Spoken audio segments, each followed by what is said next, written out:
Olha só, na semana passada eu tinha falado com vocês, eu acho que a gente parou mais ou menos na parte da língua, do quanto o latim foi uma das bases mais importantes para o surgimento de novas línguas, principalmente no Ocidente, né?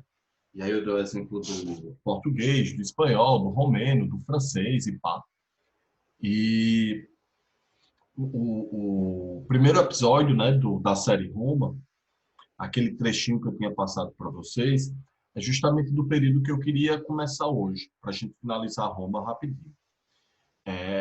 Aquele momento onde estava o Pompeu e onde estava o Júlio César, a gente chama de primeiro triunvirato. Acho que vocês lembram um pouco o que foram esses triunviratos. Por quê? Porque eles são os momentos decisivos do fim da República Romana, certo? É dentro desses dois triunviratos, ou desse final desse contexto político de Roma, que Roma vai deixar de ser uma república e vai se transformar em um império, certo? O que é que estava em jogo? Como eu tinha falado para vocês, Roma desenvolveu através da guerra e etc. E as duas principais classes sociais que existiam na civilização romana, que eram os patrícios e os plebeus, eles estavam em constantes conflitos. E aí, quando a República se desenvolveu e chegou naquele auge, aquilo que vocês viram no vídeo, parte de uma elite patrícia começou a estar junto da plebe, começou a desejar atender o que a plebe desejava. Alguns, como os irmãos Graco, certo? Que foram chamados de tribunos da plebe, inclusive. Eles, no período republicano, contribuíram para uma série de reformas em benefício dessa plebe que sofria muito, como eu já tinha dito a vocês, dentro dessa exploração econômica que a elite patrícia impunham a eles, né? Botavam, obrigavam eles. E esses tribunos, esses irmãos Caio Graco, os Gracos, né? Desculpa, eles lutaram muito para que a plebe fosse pouco a pouco tendo alguns benefícios. E a partir desse momento de luta, desse contexto de conflito entre os patrícios e os plebeus, alguns patrícios, principalmente o Júlio, quer dizer, o que eu vou falar aqui para vocês é o Júlio César, mas a gente teve outros, certo? Não foi só o Júlio César, que foi um patrício que defendeu a plebe e pá. Mas, porém, entretanto, contudo, todavia, etc, etc, etc. Todas essas conjunções aí adversativas que vocês possam imaginar, certo? O Júlio César, ele tinha um objetivo, e o objetivo dele era se tornar ditador romano. Ele queria, literalmente, aproveitar esse poder e essa fama que ele passou a ter com as guerras gálicas, né, contra as guerras contra a Gália, e a tentar sabotar, nesse sentido, a República Romana. A continuação daquela série era a notícia que o Júlio César ia receber da morte da sua filha, ou era sobrinha. Depois vocês dão uma verificada. Na verdade, depois eu olho. Que era a esposa de Pompeu. A relação, o primeiro triunvirato, né, formado pelo Lépido, pelo Júlio César e pelo Pompeu, ele aconteceu a partir desse casamento do Pompeu com a filha de Júlio César, ou era sobrinha de Júlio César. E o Júlio César amava de verdade, enfim, possuía uma relação absurda com a sua sobrinha e possuía uma excelente relação com o Pompeu, eles eram amigos e tudo mais, e ficava naquele sistema. O Pompeu controlava Roma e a política romana, sendo mais importante, né? E o Júlio César ele ficava guerreando, ficava lutando, como foi a Guerra da Gália. A Gália era uma das regiões que os romanos mais desejavam porque era próximo à região itálica, para a região de Roma. Era um local de expansão decisivo para os romanos na Europa. E a conquista da Gália tem um significado absurdo. E aí, quando o Júlio César vence, né, quando o Júlio César se torna o vencedor dessa Guerra da Gaia, o poder dele aumenta de maneira absurda. E o Senado já saca isso. O Senado e a figura do Pompeu meio que já saca o que estava rolando.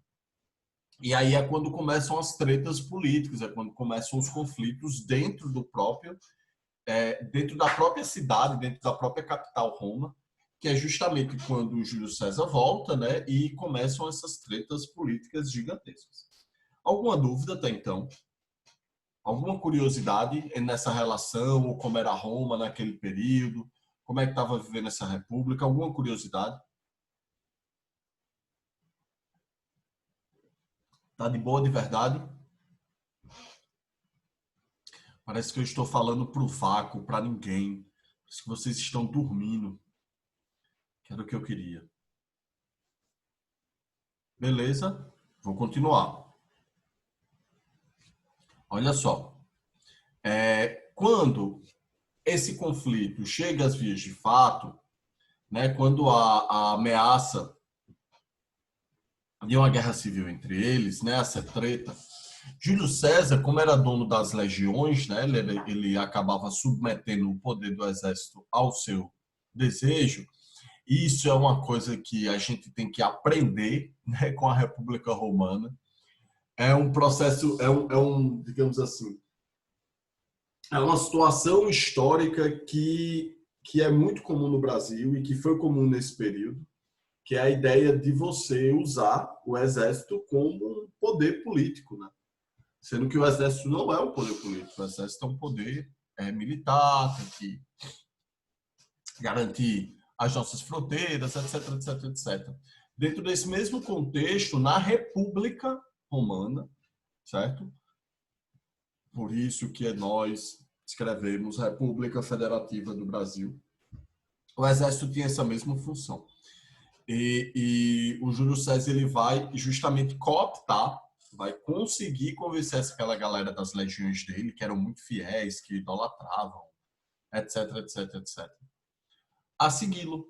E aí, a partir dessa força militar que o Júlio César vai ter, ele vai conseguir vai conseguir submeter o Senado ao seu domínio e ele vai virar, quer dizer, o início de uma certa ditadura que a gente vai ter em Roma. E quando a gente fala ditadura em Roma, politicamente falando, há um caos, há uma questão muito forte, que é aquela história que eles tiveram com Plínio, o soberbo, no último rei monarca romano e tudo mais. E aí eu vou perguntar de novo. Vocês lembram de Plínio, o soberbo? Vou até escrever.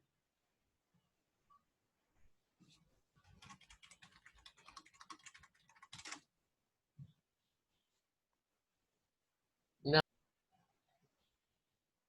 Eu vou dar em vocês, doido. Se vocês não se lembrarem de Plínio o soberbo. Vou tirar um ponto na prova se alguém não falar para mim aqui quem foi Plínio o soberbo. Não me deixem de touca, não façam isso comigo, por favor. Quem foi Plínio Soberbo, pessoas? Vou dizer de novo, quem foi Plínio o Soberbo? Não. Posso tirar um ponto? Tenho o direito de tirar um ponto agora, já que vocês não responderam. Não adianta dizer só rei de Roma.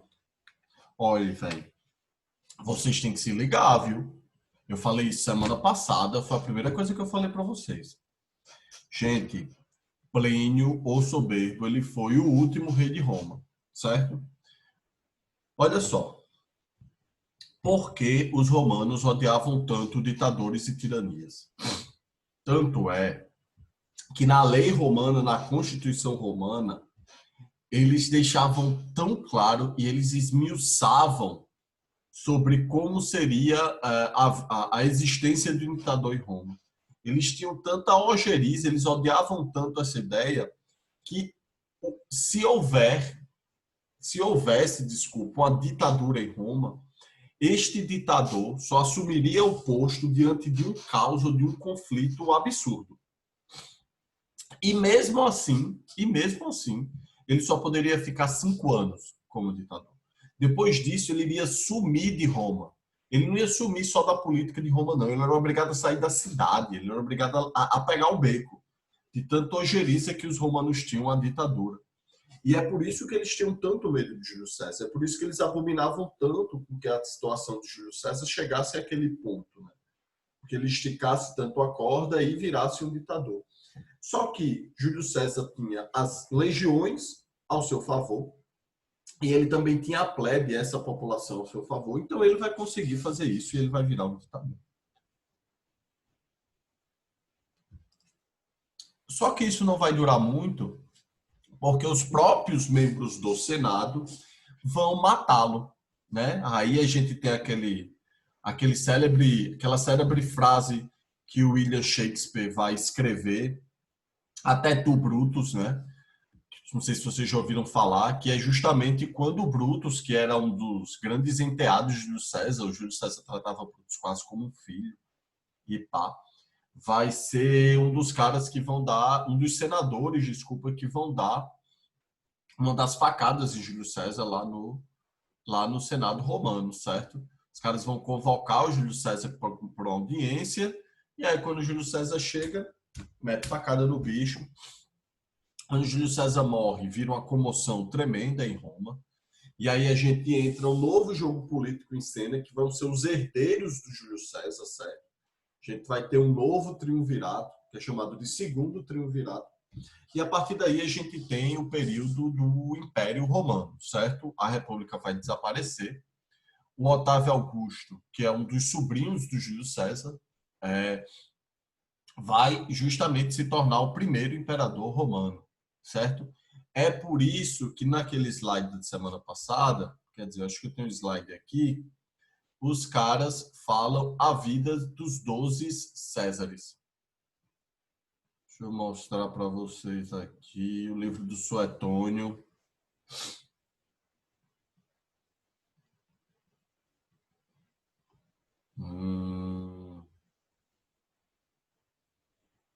Não, não vou achar. Achei. Vocês estão vendo o slide? Professor, Oi. então no caso mataram ele só pelo medo de acontecer uma ditadura, algo do tipo. Pablo, a gente tem duas coisas, eu tenho duas coisas para falar. A primeira coisa, quando você fala só pelo, certo? Em história, nunca é só pelo, certo? Nunca vai ser assim.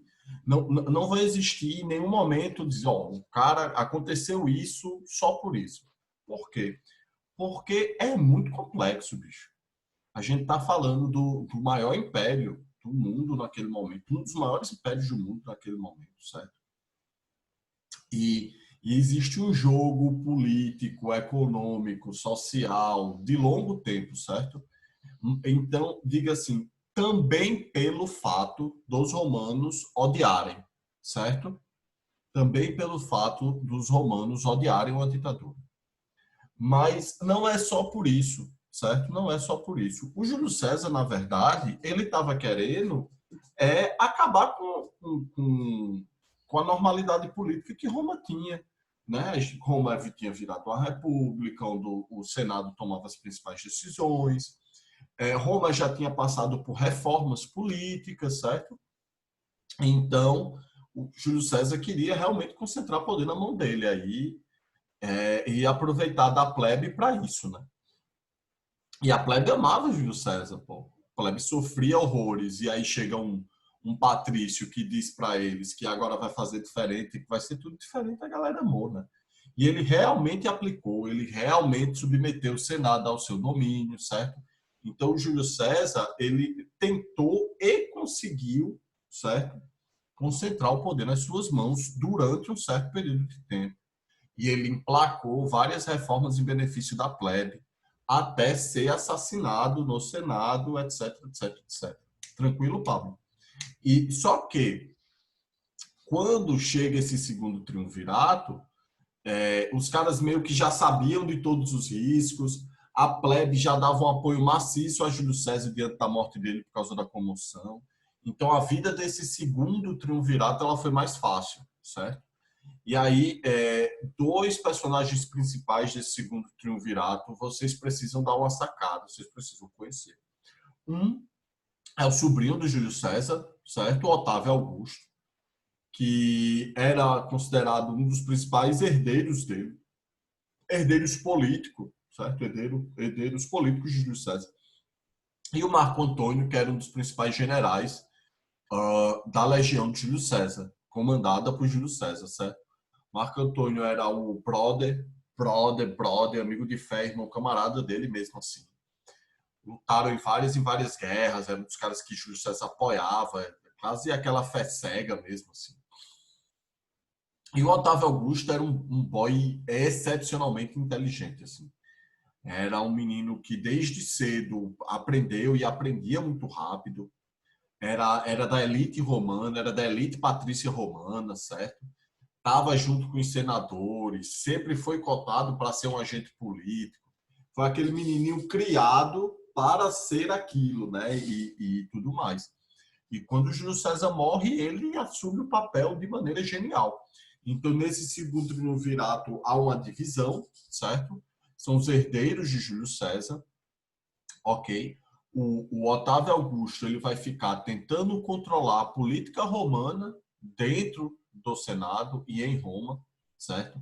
Fazendo essa articulação, perseguindo a galera, né, que matou Júlio César. Há um espírito de vingança, literalmente, aí há um desejo de vingança nesse segundo triunvirato. A galera vai matar Cícero, que era um dos senadores que apoiaram a morte de Júlio César, que até hoje é um dos maiores oradores de Roma. Muitos patrícios vão perder suas terras, vai haver uma perseguição massa, assim, com aquela galera que matou Júlio César, certo? Que planejou a morte de Júlio César. Só que depois que isso foi feito, há uma cisão, há um racha entre o Marco Antônio, de um lado, que passou a namorar a Cleópatra, viver com suas legiões no Egito, no Mediterrâneo, lá na África, né?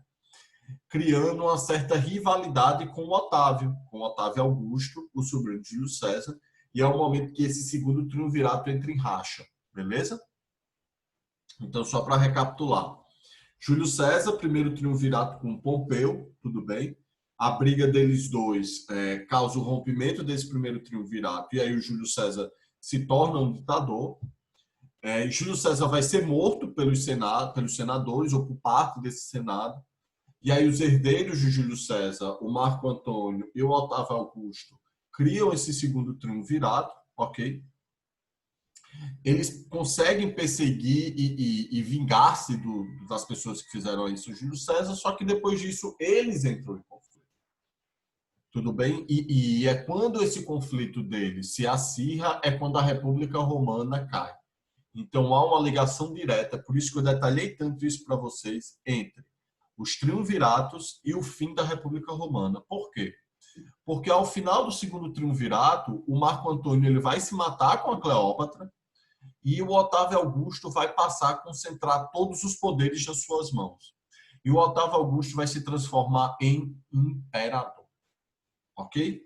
É por isso que o nome do livro de Suetônio é A Vida dos 12 Césares, que o Otávio Augusto vai homenagear esse imperador, essa figura romana de poder a partir de agora, como César, em homenagem ao seu tio, certo? Então, o Otávio Augusto... Oi, Arnaldo. Desligou o microfone, ligou errado. Desliga, por favor. Desligar o dele. Consigo. Pronto. Então, a partir de agora, Roma vai ter um império, certo? A partir do Otávio Augusto, Roma vai ser um império. Então, é muito daquela situação política que vocês veem, de pão e circo, do Coliseu e pá, aquelas coisas que vocês viram no filme do Gladiador e tudo mais. Esta parte, certo, da história romana, ela é marcada por esse império. Por 14 imperadores que a gente vai ter aí desculpa, 12 imperadores que a gente vai ter nesse período final da história de Roma. E esses 12 imperadores têm histórias e governos dos mais diversos possíveis, dos mais complicados possíveis.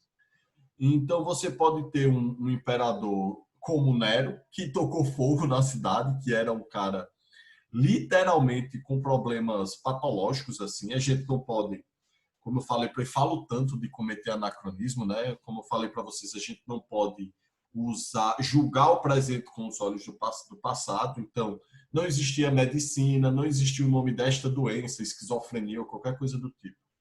Quando a gente fala que determinada pessoa teve isso naquele período, a gente está tendo que balancear os conceitos aí e fazer uma certa adaptação, se for possível, certo? Se for possível isso.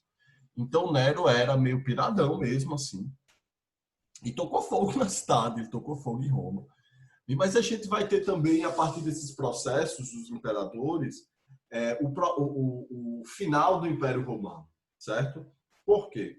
Porque o Otávio Augusto ele vai ser o cara que vai estabelecer as fronteiras do Império Romano naquilo que a gente conhece como Pax Romana, certo?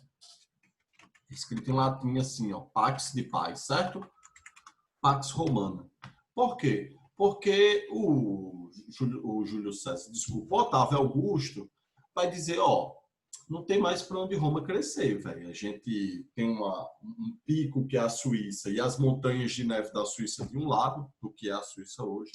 A gente tem o deserto do Saara na África. A gente tem um oceano ali onde é Portugal. E a gente tem um monte de império asiático que a gente também não vai conseguir conquistar. Então a gente tem que estabelecer as nossas fronteiras naquela delimitação. Beleza, alguma dúvida por enquanto? Alguma curiosidade com Otávio Augusto, com Marco Antônio e Cleópatra, como era, qualquer coisa do tipo? Tá de boa. Vocês estão entendendo esse processo final? É muito importante porque esse processo final marca essa transição para a Idade Média, certo? Beleza, Arnóbio. Continuando. Nesta marca do que Otávio Augusto vai fazer, de estabelecer as fronteiras, de criar a política do pão e circo, enfim. Otávio Augusto vai ser considerado o maior imperador que teve. Otávio Augusto vai sacar a percepção política dos romanos. Ele vai sacar o quanto os romanos odiavam ditaduras e pensamento como imperadores. Então ele vai maquiar o processo. Ele vai dizer, ó, eu não sou imperador não, velho. Eu sou o primeiro senador. Eu sou o senador mais importante, mas imperador eu não sou não. Então ele vai criar uma série de subterfúgios aí, uma série de tapeias, digamos assim, para esconder o seu poder, mas o fato é que ele era o imperador. Só que, politicamente falando, não havia critérios para a seleção desse imperador quando o outro morria. Então você poderia esperar que o filho do Otávio Augusto virasse imperador depois dele, mas não havia lei, não havia regra, não havia essa ideia do filho mais velho assumir o posto quando o seu pai morria. E isso gerava um caos, né? Isso gerava uma treta política muito grande no momento em que o governante morria. Eu acho que existem muitos casos que vocês podem perceber de quando não há uma regra sobre isso, quando a gente vem aqui para o continente americano, certo? Fazendo um pequeno paralelo entre o Império Inca e o Império Romano, parte da situação que os dois impérios enfrentavam de fragilidade institucional, ele está ligado justamente a isso. Por quê? Porque no Império Inca, a gente também vai fazer isso. Desculpa, a gente também vai fazer isso. Também vai ocorrer isso. Quando o imperador Inca morria, não era o filho mais velho que assumiu o trono. Havia uma reunião, havia um debate para ver quem é que seria o novo rei. E a partir daí, meu irmão, era treta. Era tiro, porrada e bomba, porque todo mundo queria ser rei, todo mundo queria ter essa influência. Então, em Roma também acontecia algo parecido, certo? Havia uma treta muito grande no momento em que o imperador morria e chegava outro. Então, a gente teve imperadores muito, muito, muito complicados, como o Nero, certo? Mas a gente também vai ter imperadores muito inteligentes, como o Justiniano, certo? O que o Justiniano vai fazer? O Justiniano ele vai perceber, pessoal, que o tamanho do Império Romano é impossível de dar conta do Império daquele tamanho, na situação financeira que o Império estava naquele momento. Então ele vai, dividir o Império. Império Romano do Ocidente, onde a capital era Roma, e Império Romano do Oriente, onde a capital passou a ser agora Constantinopla, certo? Esse Império Romano do Oriente ficou a cargo do próprio Justiniano. Parece que Justiniano cansou de viver em Roma e aí pegou o beco e passou a viver lá, passou a ser o império dele, a vida dele, e deixou o resto para os filhos. Esta divisão entre Império Romano do Ocidente e Império Romano do Oriente é muito importante, porque mesmo depois... Espera aí, pessoal.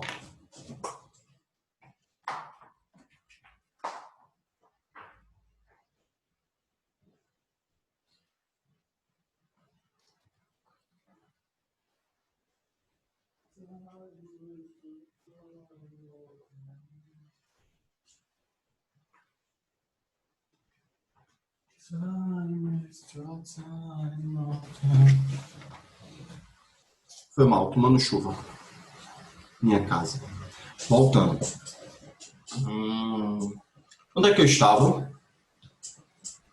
Situação política, sim. Então, a divisão do Império Romano entre Oriente e Ocidente, que a primeira medida tinha a ideia de gerenciar melhor, começou aos poucos a fazer com que eles se separassem, certo? A gente vai ter aí um fator muito importante nessa questão de separação, certo? Antes da queda do próprio Império Romano do Ocidente, que foi a cisão, a divisão entre cristãos ortodoxos, certo? E cristãos católicos, que a gente chama de cisma do Oriente, certo? O cristianismo, enquanto religião, ele vai passar por algumas fases, quando a gente está falando do Império Romano. Então, no primeiro momento, o cristianismo ele foi amplamente perseguido. O cristianismo ele foi amplamente perseguido dentro da... Inclusive por Nero. Nero aplicou vários processos de perseguição aos cristãos. Nesse primeiro momento da história de Roma, por quê? Certo?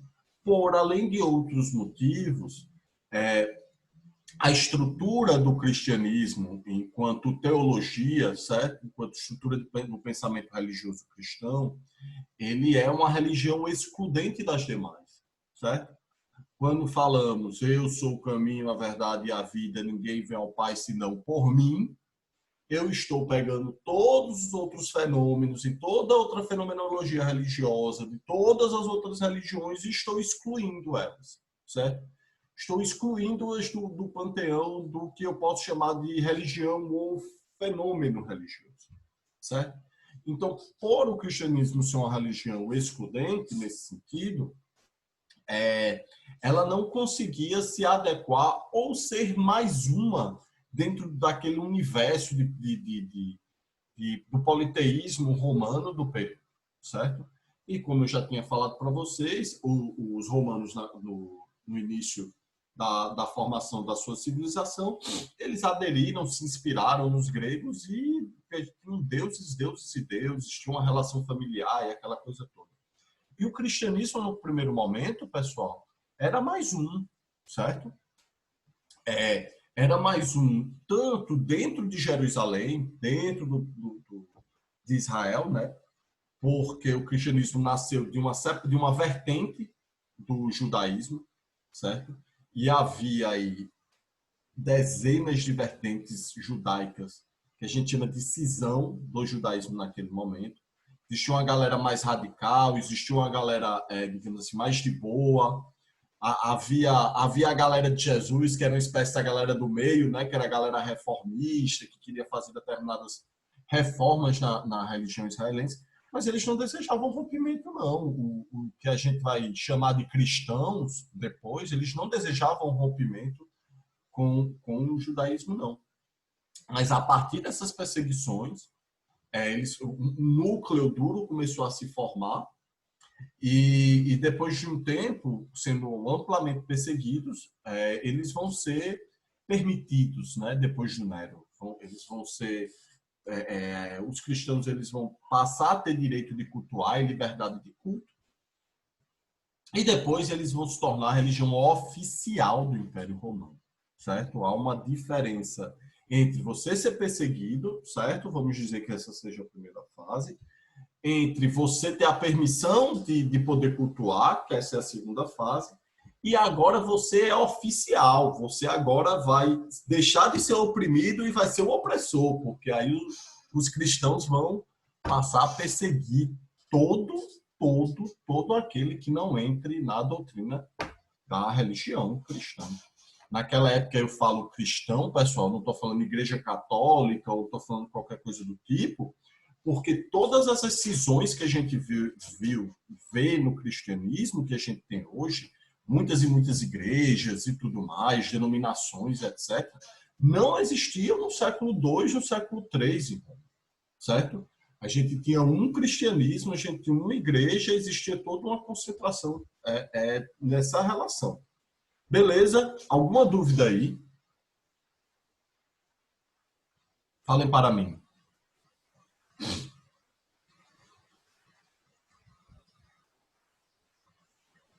Não me deixar de touca. Nenhuma dúvida? Pode continuar?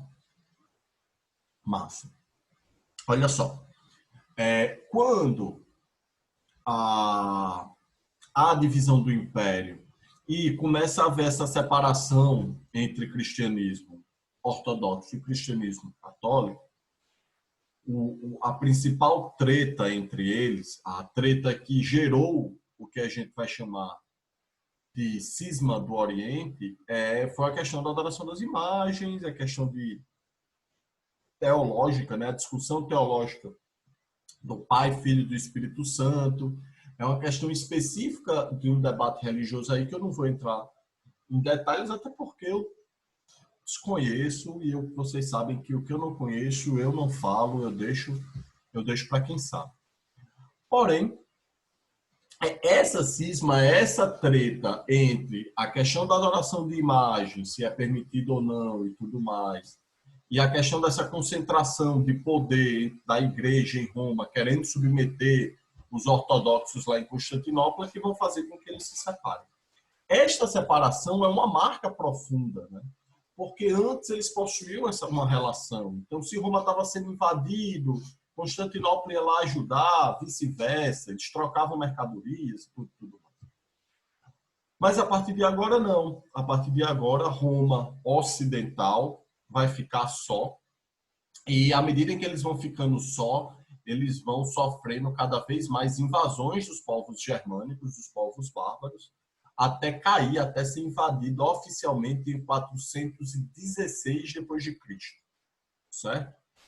Ou seja, Roma do Ocidente, onde sua capital era Roma, vai cair para os povos germânicos, certo? Oficialmente a data em 416 depois de Cristo. Isso é um processo que vai acontecendo ao longo de todo um século, certo? Então não é só uma invasão germânica, não houve só um exército germânico que invadiu Roma, destruiu tudo e pá, acabou o Império Romano. Não foi assim, certo? Foi algo paulatino, foi algo que aconteceu aos poucos. Então as fronteiras romanas ficaram desabrigadas, porque não existia mais dinheiro para bancar o exército, certo? Como Roma deixou de fazer guerra, como Augusto estabeleceu aquelas fronteiras, Roma deixou de conseguir crescer economicamente e Roma passou a não ter mais grana para estar pagando as suas legiões e o seu exército. Então, aos poucos, as fronteiras foram ficando desguarnecidas e isso abriu margem para que os povos germânicos voltassem à carga e pressionassem os romanos a partir disso, para conquistar o território deles, e isso foi dando certo. Então, aos poucos, os romanos foram avançando, os germânicos conquistavam a cidade, tocavam o terror nessa cidade, depois iam para outra, a galera fugia, e assim começou esse tumulto, começou esse medo, começou esse caos, que foram as invasões dos povos germânicos, a invasão dos povos bárbaros, que marca o fim de Roma, certo?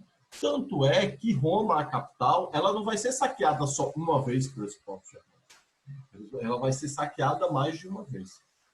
O fato é, o Império Romano do Ocidente ele vai se dissolver. Ok, alguma dúvida sobre este fim do Império Romano?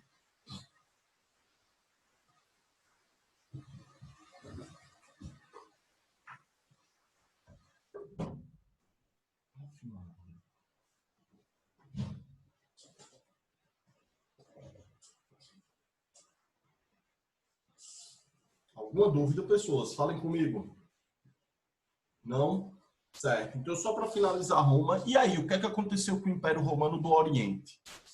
Ficou lá, ó. De boa, de boa, de boa. Continuou. A Constantinopla, a cidade de Constantinopla, é uma cidade, do ponto de vista estratégico, absurda. Fronteira entre Ásia e Europa, caminho de passagem de mercadores. O que é que Justiniano fez? Criou umas muralhas gigantescas, quase inexpugnáveis. E Constantinopla passou a ser literalmente o que foi o Império Romano. Durante um certo período de tempo, as pessoas continuaram chamando o Império Bizantino ou Constantinopla de Império Romano do Oriente, logicamente, né? O Império de Bizâncio. Depois os bizantinos vão se estender, mas aí são uma conversa para depois. Alguma dúvida, pessoal, sobre os romanos? Ficou claro? Pois eu vou mandar uma lista de exercícios para vocês só sobre Roma, certo? Para vocês já resolvida. Vai acabar o tempo e a gente acabou o assunto. Fiquem bem. Qualquer coisa, deem um toque, por favor. E participem mais, pessoal. Falem mais, tenham mais dúvidas. Sei que logo cedo, nesse frio, que a pessoa só quer dormir e tudo mais. Mas a gente só tem esse momento, certo? De tirar essas dúvidas. Beijo. Bom final de semana.